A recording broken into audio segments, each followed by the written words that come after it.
Game மட்டும் இருப்பல இல்ல மாதிரியே இல்லைல்ல. இல்ல சரி, மைண்ட் பேலன்ஸ் ஆரம்பிச்சு. ஆமா ஆரம்பிச்சோமே, ஆ ஆ ஆ அதுக்கு என்ன பண்ண போறோம் அடுத்து?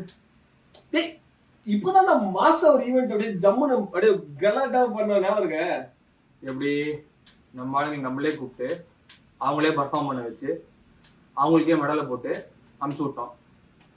அதான் அப்படி இல்லடா, நம்ம தாண்டா நம்ம பசங்களுக்கு அப்படியே பண்ணோம். அப்படி இப்படி சின்னதா ஆரம்பிச்சாதாண்டா அப்படியே மாசம் பெருசா அப்படியே ஏதாவது பண்ண முடியும். அப்படிதான். சரி, அடுத்து என்ன சொல்லு கேட்போம். இப்படி ஒரு கேமரா செட் பண்ணி ஒரு கான்செப்ட் யோசிச்சு ஒரு ப்ரோமோன்னு ஒரு கிரிஞ்சு பண்ணாலே அடுத்து என்ன பண்ண போறோம்னு தெரியல. தெரியல. அனௌன்ஸ்மெண்ட் தான். Stay tune.